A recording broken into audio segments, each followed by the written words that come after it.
guys, it's Elena, It's Cody. and today we're welcoming you to our next episode of Mustang Report. Beta Club Fundraising Night is Monday, March 3rd from 4 to 10 p.m. at the Raising Cane's in North Garland. If you're interested in becoming a Sachse High School cheerleader, remember that Sachse cheerleader tryouts are happening April 5th, and there'll be a tryout clinic from April 1st through 4th. Don't forget, Mustangs, that Mustang Mashup is Friday, March 7th. There'll be a DJ playing during lunchtime, and all periods during A4 will have different lunches. All students will be assigned a new lunch for the day, so let's mash it up and make some new friends. Class of 2028 is selling spiritware. You can go see this on the Sachse High School webpage or go to the Sachse High School 2028 boosters email. Hurry and put your orders in. Orders are due by March 7th. All orders will be available for pickup during lunch the next week following spring break. Do you want to be a class officer for the 2025-2026 school year? All completed applications are due by Thursday, April 3rd by 3 p.m. You can download the class officer application on the Sachse High School website under the Activities tab and under Class Information, or you can pick up the application in the library.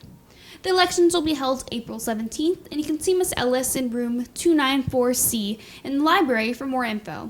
Here's a little bit of information from our current class officers. Hey guys, it's Elena, and I'm here with two of our senior class officers. I'm Tabor Torres. I'm Avery Newman.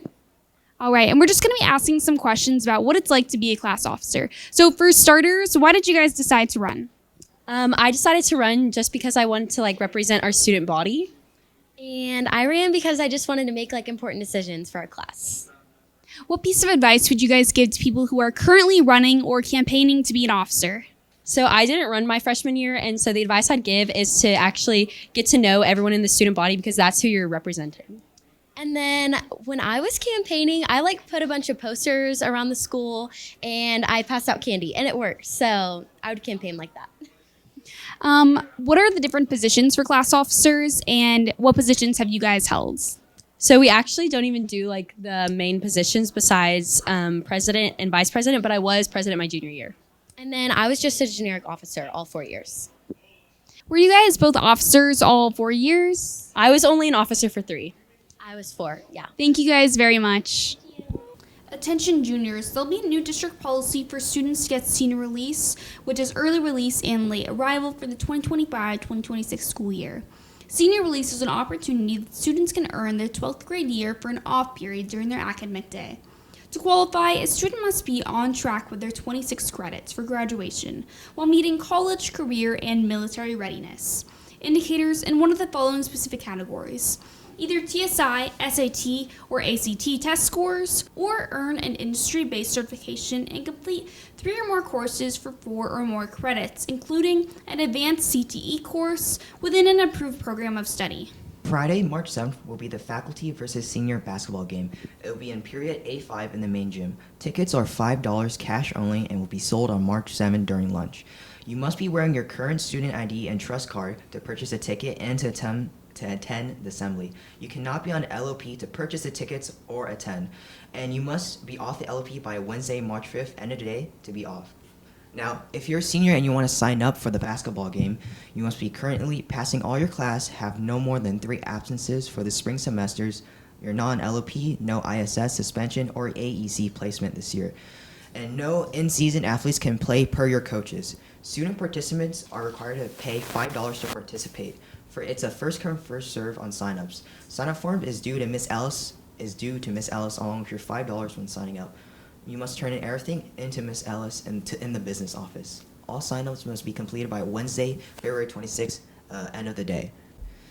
If you are a G or CDC student and have afternoon block on Friday, March 7th and want to attend the basketball game, you must first go by Miss Goodridge and sign in for attendance purposes, and you need to be back to Sachse by 1:15 p.m. If they do not drive and want to stay for the assembly, then they will report to the library at 11:15 a.m. and sign in with Miss Goodridge for attendance purposes. All right. Thursdays, TSI testing dates will be on February 13th, February 27th, March 13th, March 27th, April 10th, April 24th, May 8th. Testings will be in room 256 and 258. Sign up by 12 p.m. the day prior to the testing. Model UN after schools. Thursdays in room 253. Learn about other countries, find solutions to today's global problems, and have fun. Now with Elena for our choir story. Hey Mustangs, it's Elena, and I'm here with a story about our Sachse choir who advanced in the ICHSA competition, where Spur of the Moment got second place and Main Attraction got first. Now we're going to go interview some of the Main Attraction members. I'm here with Reese Stelling, and today we're just going to be talking about Main Attraction. What grade are you in, and how long have you been in Main Attraction? I am a sophomore, and I've been in Main Attraction for 1 year. What would you say is your favorite experience being in it? Probably just the bond that all of us share together. We have the same passion for something that we all love so much, and just it's like a second family. We're all so close, and we fight like siblings, but we love like siblings. What award did you win at the past contest? I won Most Outstanding Soloist. So, what is competition like for this kind of contest? Can you kind of give like a debrief? It's really, really stressful. We've been working on, pop songs, kind of like how Pitch Perfect and Pentatonics, how they do. That's what we do. We started our first song in about October. Then we started our second song. And then the song that I had the solo in, we actually just got that song 3 weeks ago. Had to memorize it, learn it, choreography it, and all of that stuff. And it just takes so much hard work. We had a few outside of school rehearsals, and we just all were giving 100% all the time. How did it feel to win? It felt absolutely amazing. The fact that we won 5 different awards, and this is the first time in Sachse history that Main Attraction and Spur of the Moment have gone to the next round in semifinals, and it's a really big deal. And if we do good in semifinals, then we go to New York. All right, thank you very much. Thank you. I'm here with Samuel Vera, who's part of our Main Attraction group. Hello. And today we're just going to be asking some questions about the competition that you guys competed in last weekend. So what was the competition? So this competition is called ICHSA. So it's a competition against pop a cappella groups all over our surrounding area. And we basically compete to advance to semifinals. So we were champions at quarterfinals this time. What songs did you guys compete with? So we've got 3 songs for our set. One of them is Funeral by Teddy Swims. Second one is Empire Now by Hozier. Third one is I'm Your Baby Tonight by Whitney Houston. Which would you say was your favorite to perform? Ooh, I think my favorite, honestly, was our newest edition, I'm Your Baby Tonight by Whitney Houston. We added it kind of a couple weeks before the competition, so it was fresh on our minds, and it's a really high-energy number, and it was very exciting to perform. What do you think your favorite memory of being in Main Attraction was? Honestly, the people there are so funny and nice, and I think we've got a great environment going, and I think winning the competition really boosted our morale, and we were all really happy about that, and so great memories, yeah.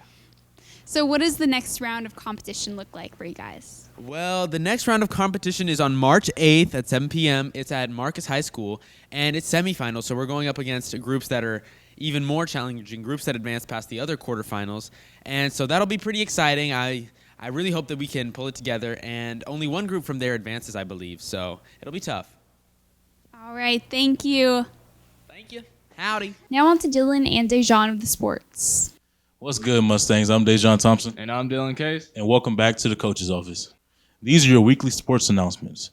Girls soccer, Friday, February 28th versus North Garland. JV2 at 4:30 p.m., JV at 6 p.m. Varsity at 7:30 p.m., home games. Boys soccer, Friday, February 28th versus Lakeview. JV2 at 4:30 p.m., JV at 6 p.m., Varsity at 7:30 p.m., away games.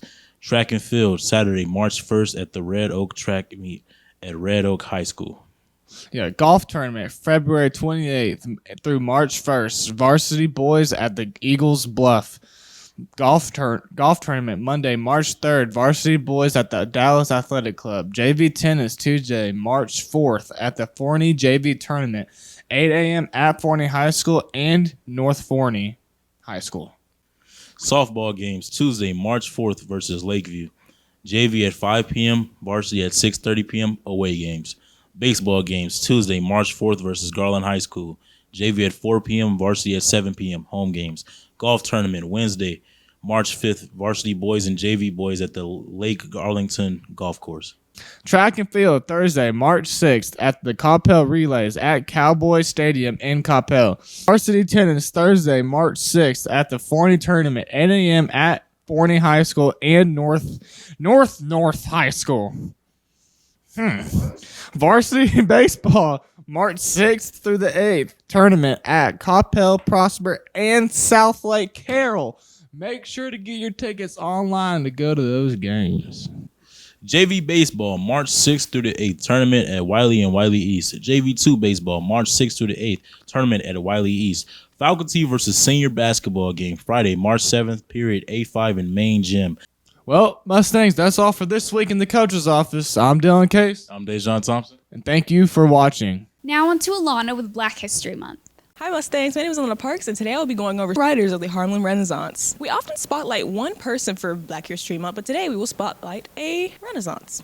These writers were part of the larger cultural movement centered in New York City's Harlem neighborhood and offered complex portraits of Black life in America. In the early 20th century, millions of African Americans migrated from the rural South to the urban North to seek economic opportunity and escape widespread racial prejudice, segregation, and violence. Many of them settled in the New York City neighborhood of Harlem, which became the epicenter of a flowering of African American culture known as the Harlem Renaissance. Along with their counterparts in art, music, theater, and dance, these writers, along with others, eloquently demolished racist stereotypes, expressing pride in their African American heritage and creating a new understanding of Black life and identity in the United States. In addition, the literature of the Harlem Renaissance drew much needed attention to the bitter legacy of slavery and racism, helping to lay the foundations for the later civil rights movement. Langston Hughes, 1901 to 1967. Born in Joplin, Missouri, Langston Hughes moved around a lot as a child until his family finally settled in Cleveland, Ohio. He wrote his first and most famous poem, The Negro Speaks of the Rivers, soon after graduating from high school. While studying at a Columbia University in New York City, he embraced Harlem culture, especially as the popular jazz and blues music that he later incorporated to memorably into his work, beginning with his first collection.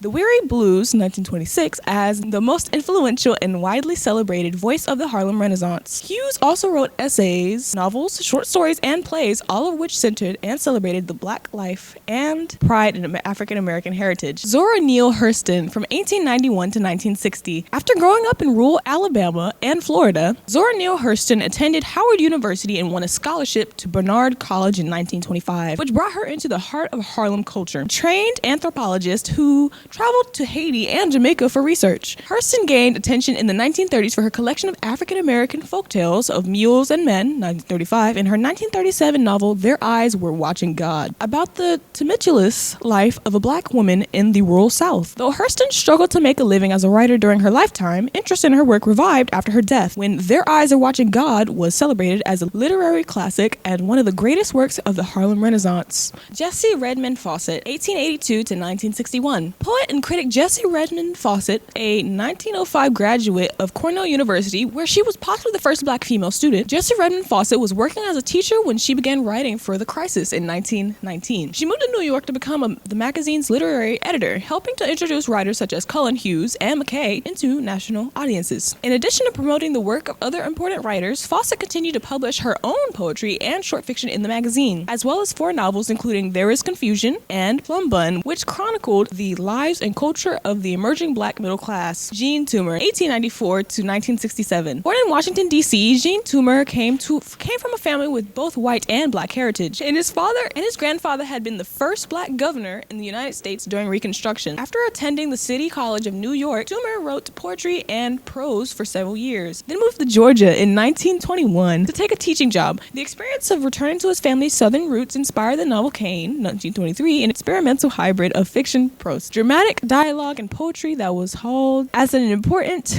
example of literary modernism. Toomer embraced the spiritual teachings of the influential philosopher George Grudem and taught workshops in Harlem and elsewhere. Bye, Mustangs! Now on to David with weather. Howdy Mustangs, welcome back with weather. Saturday the 1st, low is 51, high is 75. Sunday the 2nd, low is 59, high is 73. Monday the 3rd, low is going to be 60, high is 74. Tuesday the 4th, low is 51, high is 72. Wednesday the 5th, low is 43, high is 62. Thursday the 6th, low is 44, high is 63. Friday the 7th, low is 45, high is 65. And that is weather. Welcome back, Mustangs, to Word of the Week. I am Cole, as always. Today's word is going to be accoutre. It is a verb which originated in 16th century French, the definition of which is to clothe or dress oneself in something noticeable or impressive. An example of this word could be, the queen decided to accoutre herself with the finest green dress. Thank you for joining me this week, and I'll see you next time. Now on to Evie with Mech and Tech.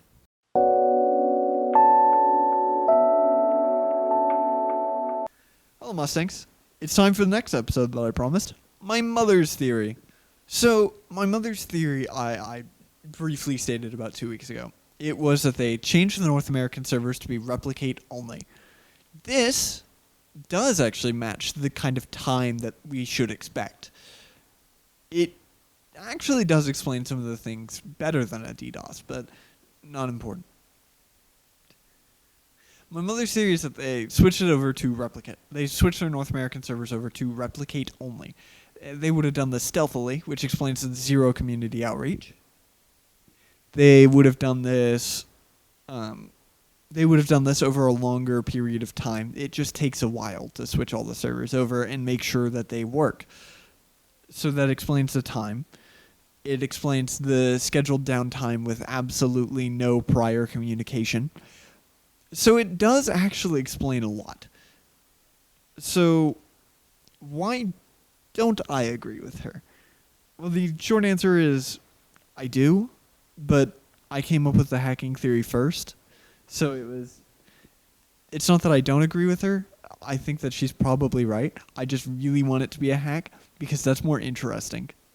Point is that every server would have to be down for it to switch over to replicate only because they actually have to switch all of the networking in the world to not have that as a gateway of last resort or a